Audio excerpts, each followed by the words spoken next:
1650 శాటిలైట్లతో Jio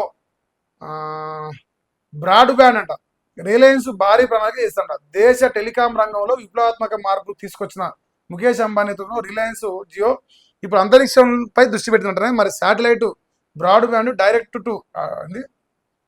to device సేవలు అందించేందుకు వీలుగా లో ఎర్త్ ఆర్బిట్ LEO శాటిలైట్ విభాగంలోకి ప్రవేశించి సొంతంగా నెట్వర్క్ ఏర్పాటు చేసేందుకు కంపెనీ భారీ ప్రణాళిక సిద్ధం చేస్తుంది. రాబోయే 2-3 ఏళ్లలో భూమికి దాదాపు 650 కిలోమీటర్ల ఎత్తులో 1600 నుంచి 1650 శాటిలైట్ను ప్రయోగించి satellite broadband direct to device సేవలను అందించాలని జియో భావిస్తున్నట్లు ఆంగ్ల పత్రికలు పేర్కొన్నాయి. ఈ ప్రతిష్టాత్మక ప్రాజెక్టు కోసం జియో ఇప్పటికే Indian National Space Promotion and Authorisation సెంటర్కు ప్రతిపాదనలు సమర్పించింది.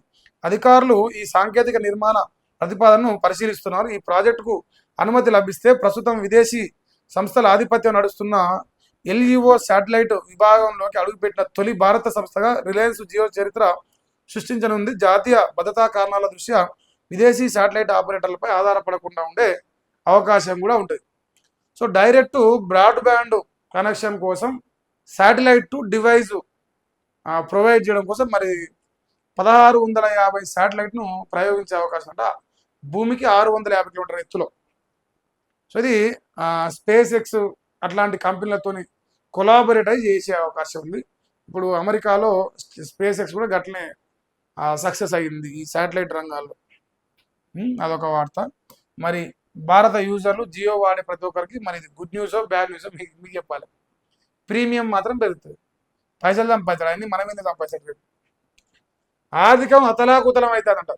రుణాలకు ఇచ్చిన గ్యారెంటీలో తెలంగాణది మొదటి స్థానమాట. అప్పు భారం పెరిగిన రాష్ట్రాలు టాప్ ఉన్నమాట. 2024-25లో ఏంది వేస్ అండ్ మీన్స్ మార్కెట్ రుణాలుగా తీసుకున్నవి 1,89,071 కోట్లు. అందులో పాత అప్పులు చెల్లింపులకే 1,42,701 కోట్లు.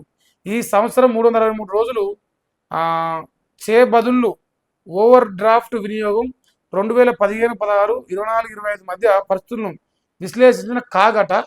ఇక ఇది ఏ పత్రికనే? కమ్మ అంటే అమ్మతో సమానం ఆ పత్రికనే. ఆ పత్రిక ఏమంటుంది? రేవంత్ రెడ్డి అట్టర్ ఫ్లాప్ అయ్యిండు, రాష్ట్రాన్ని అప్పుల పాలు చేసి కొంప ముంచుతున్నాను అంటారు. నేను చెప్తలేనా అమ్మ ఆల్రెడీ రాసి లెక్కలతో సహా రాస్తుడు. రేవంత్ రెడ్డి నిండా ముంచు కూర్చుంటుండు తెలంగాణ రాష్ట్రాన్ని. ఇది ఈనాడు పత్రిక కమ్మ అంటే అమ్మతో సమానమైన పత్రిక రాస్తున్న విధానం. ఇప్పుడు ఇది నమస్తే తెలంగాణ రాస్తే నేను కూడా నమ్మను, పోనీ వదిలేస్తా. ఇది నమస్తే తెలంగాణ రాయలేదు కదనే. రేవంత్ రెడ్డి రైజింగ్ తెలంగాణ ఏంది? $3 ట్రిలియన్ ఎకానమీ. $3 ట్రిలియన్ ఎకానమీ అప్పులనా అభివృద్ధినా అనేది ఇప్పుడు డౌట్ వస్తున్నది.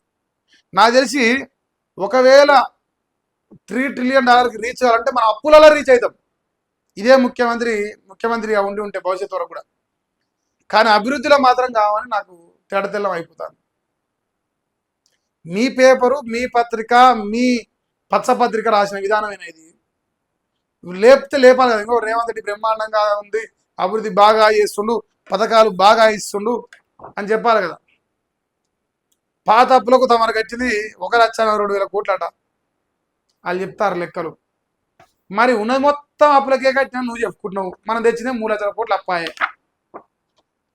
అంటే సగం కట్టిండు, సగం మింగిండే మనగాడు, అది చెప్పడు. సో ఆర్థిక పరిస్థితి, తెలంగాణ రాష్ట్ర ఆర్థిక పరిస్థితి రోజు రోజుకు క్షీణిస్తూ ఉంది.